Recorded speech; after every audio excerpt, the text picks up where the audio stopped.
That pulls so hard. I've never giggled this much driving a car. Alright guys, welcome back to the channel. Today's a real special day because we have an RX-7. This is one of my favorite imports ever, and I can't believe I get to drive one. This is a 94? Yep, 94. 94 Mazda RX-7. It is one of only 84 produced, Silverstone metallic, R2. The owner has done very little to this, surprisingly. It is some suspension work. We got it lowered. We got a little bit extra boost to it, cold air intake, and it is making in the high 300s at the tires. Yeah, 348 at 17 PSI. It's got the bolt-ons, exhaust, full exhaust.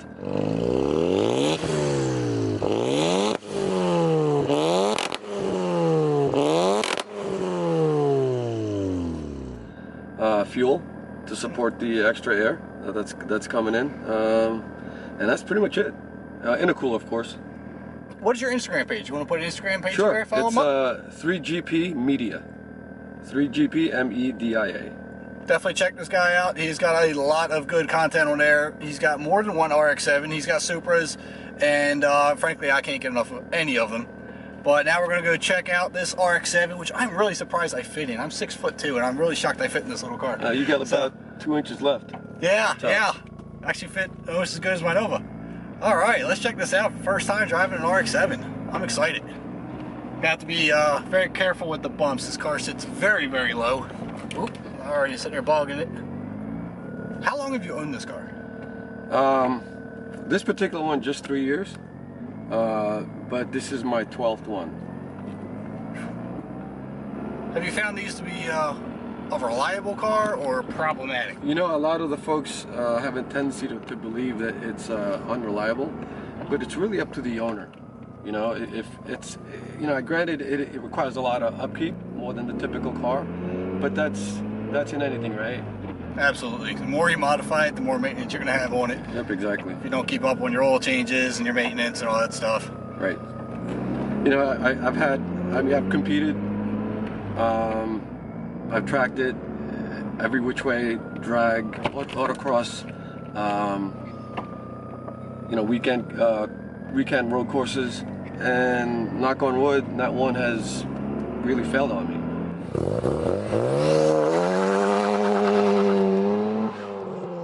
I mean, right out of the gate, just driving this or getting through the park, it feels so small and light. It's like a little go-kart. I mean, I don't want to compare it to a go-kart, but... Oh, no, you can, because I always do.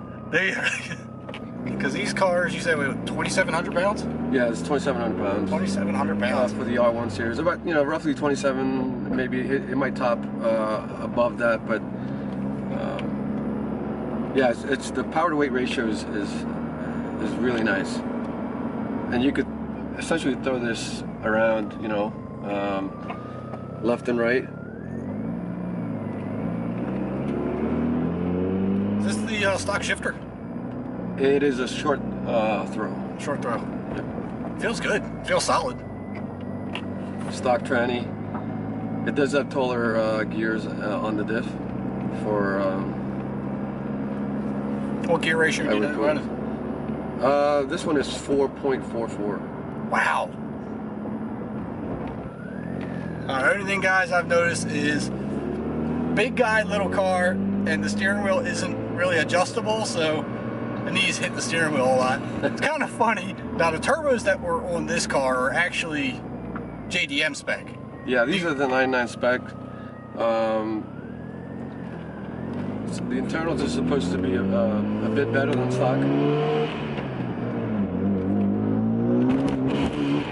That goes quick. You know, your granny shifting it. I know. I don't want to beat on the car. It's like I want to get the feel for it before I do anything crazy. But it spools fast. Yeah, the sequential twins are pretty good. They're streetable. Yeah. I feel like usable street power is a lot more fun than sometimes a higher horsepower car that takes the 5,000 RPM to spoil your turbo.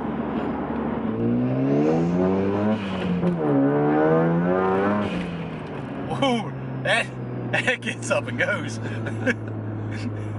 And I don't know what your red line is, so I didn't even take it past 7. I think it was 6,500. Yeah, you didn't even man. hit 7. You actually had a couple more thousand to go. Wow, that is fun. That is a lot of fun. So it kind of dispels the myth that rotaries can't create torque, right? Yeah, I'll dispute that all day long. Yeah, wow. That is the most fun I've had in an import. I owned a twin turbo Stealth and it did not do anything like this. Yeah, the beauty of this car is the styling. It's I think out of all the Japanese supercars, I think back in the 90s, I think this is the sexiest by far. Oh, I think it still is. It's a timeless design. It really is. And you know the funny thing is, when this came out, I was younger and I was always into the American cars, but I still like the imports. This reminded me of a mini Viper. Yeah. It really did. Well, one of the nicknames that this car had at the time was Baby Viper. Oh, was it? Yeah. I didn't know that. Well, there you go. What size wheels and tires do you have on this? These are 18s. And as far as the tires, 245s in the front, which I could have gotten a little bit more aggressive and done 255s because I have the offset right. And the rear is conservatively right now 265. I could go 275, but again, you know, she's a streetable car.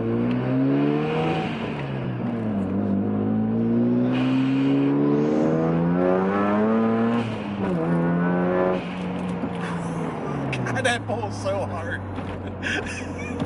I've never giggled this much driving a car.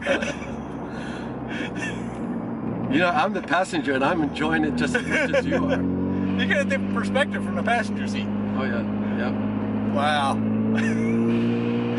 Sometimes it's not about the fastest car, it's about what puts the biggest smile on your face. Exactly. And this is putting the biggest smile on my face in a very long time. This is so much fun. Alright, here's the one thing I will suggest to anyone watching this video. If you haven't driven an RX-7, it needs to be on your bucket list. Absolutely 100%, probably the most fun car you'll ever drive. I was somewhere between 6,000 and 7,000 on my chest, and it feels like it had so much more left in it. Yeah, It just kept pulling. And I'm not big on RX-7 specs, but so many people tell me they upgrade to the single turbo because the twins die out on the high end. Do you feel that's the case, or I mean, I just feel like it could keep going? Well, the restriction is the manifold. Oh, okay. So, yeah, you know, single turbo you can get more power, you get more air in, right? So, a lot of folks that go single, mainly for 2 reasons: is to simplify, because the stock turbos, twin turbos, has a spaghetti of hoses and solenoids under, you know, on top of the motor itself, and it ends up getting cooked. And when it does, things fail. And so to troubleshoot those twins, it becomes really a pain in the rear.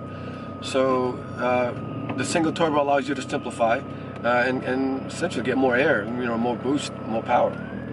So how do you like the vision of how you're seeing the rear and basically the field of view? The field of view in a car this small is surprisingly good. The A-pillars aren't in the way, the windows are high. Right. Visibility out the front is amazing. The back, since the window is bubbled and goes around, it really, I have no blind spots at all. I can see everything perfectly. Well, except for my big head in the way, right? Even with you sitting there, I have no problem seeing around.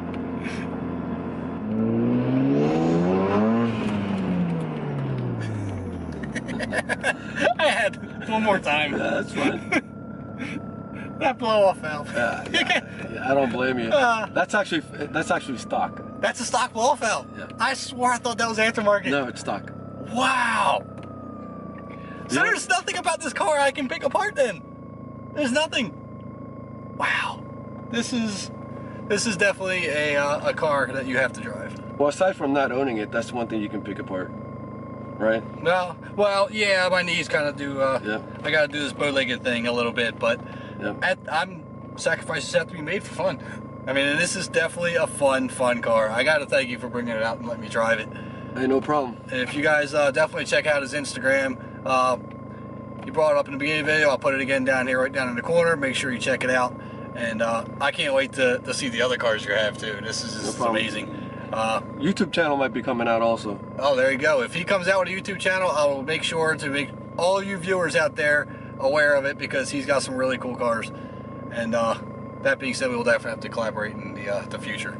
Definitely. But, man, I appreciate you having me out here driving your car.